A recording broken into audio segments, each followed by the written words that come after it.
होगा। कुछ लोग ये सोच रहे होंगे कि कहाँ भगत सिंह और कहाँ बापू।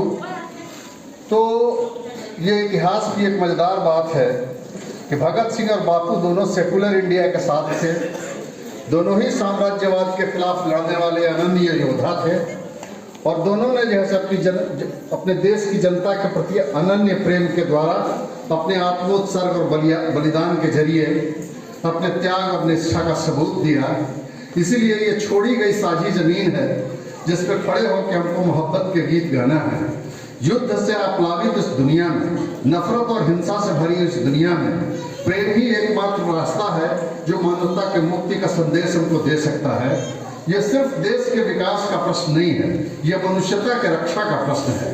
और कवि क्या करते हैं, गीत गाने वाले क्या करते हैं, इतिहास के सबसे कठिन समय में सपनों को जगाए रखते हैं। सपनों की मृत्यु मनुष्यता की मृत्यु है। हम अपने गीतों के जरिए से ये बताना चाहते हैं कि आकाश में चाहे जितना घना अंधेरा क्यों नहीं हो, सुबह की किरणें हमेशा प्रतीक्षारत रहती हैं आने के लिए और वो आती ही हैं। हम प्रेम के गीत गाते हैं, हम दया के गीत गाते हैं, हम करुणा के गीत गाते हैं, हम मनुष्यता के मूल्यबोध के गीत गाते हैं। हम इस यात्रा के जरिए से मनुष्य के छाती के अंदर बची हुई जो नमी है उसकी रक्षा करना चाहते हैं ताकि दुनिया के अंदर हरियाली मौजूद रहे और लड़कियां हरे भरे मैदानों में तितलियों के पीछे बेखौफ भाग सकें। तो ये लड़ाई जिंदगी की रक्षा की लड़ाई है। हम गाते चलेंगे। एक दफे फैज से किसी ने पूछा तो उन्होंने कहा कि जो तेरे हुस्न के फकीर हुए उनको तस्वीर रोजगार कहा, जो तुम्हारे हुस्न के फकीर हो गए अब उनको किस रोजगार का पता करना है। जो तेरे हुस्न के फकीर हुए उनको तस्वीर रोजगार कहाँ, दर्द बेचेंगे गीत गाएंगे इससे खुश वक्त कारोबार कहाँ। ये दुनिया का सबसे खूबसूरत कारोबार है। लोगों के बीच जाइए, उनके दुख को सुनिए, अपने दुख से उनके दुख को मिलाइए और दोनों के दुख से के साझा मिलन से एक फूल खिल जाता है। ये जो है सो रिश्तों का फूल है जो दुख को हल्का कर देता है। इसीलिए दुख से भरी हुई दुनिया में हमेशा मोहब्बत मनुष्यता के मार्ग को प्रशस्त करती है। हमारे चारों तरफ जो दम्भ, वर्चस्व, हिंसा और नफरत की भाषा बोली जा रही है उसने क्या बना दिया हमको साथियों। किसी धार्मिक आयोजन के मौके पे आप देखते हैं कि 3 बच्चे माथे पे पटका बांधे हुए मोटरसाइकिल पे सवार, हाथ में तलवार लिए, जब कस के एक्सीलेटर लेते हैं मोटरसाइकिल का तो हम के जरा सड़क के किनारे खड़े हो जाते हैं कि कहीं चढ़ा मत दे। ये हमारे ही बच्चे हैं जो हमसे पहचाने नहीं जा रहे हैं। कौन इन बच्चों की रक्षा करेगा।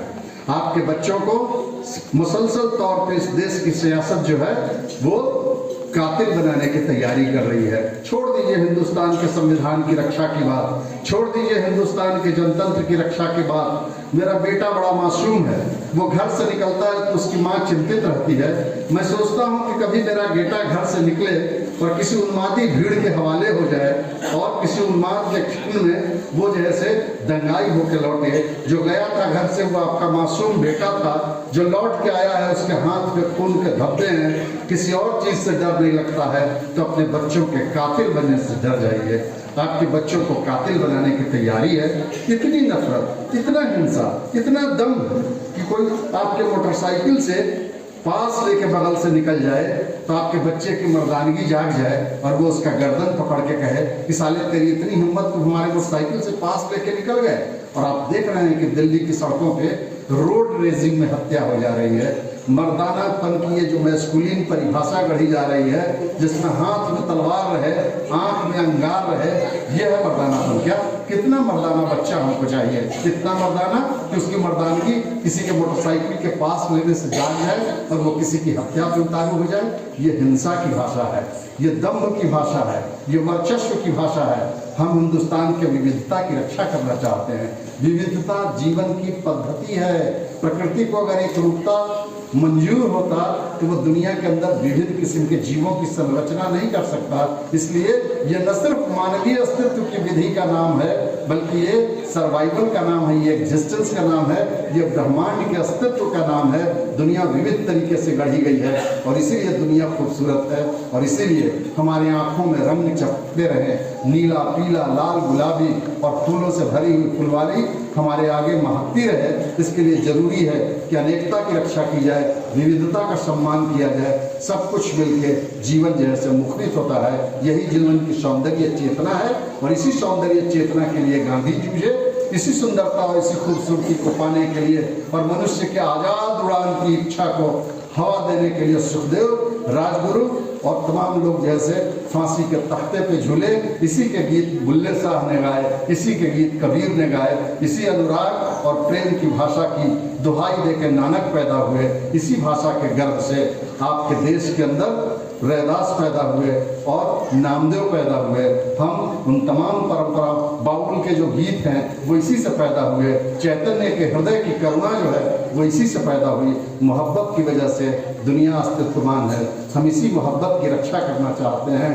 हमारा पैगाम है मोहब्बत जहाँ तक पहुँचे।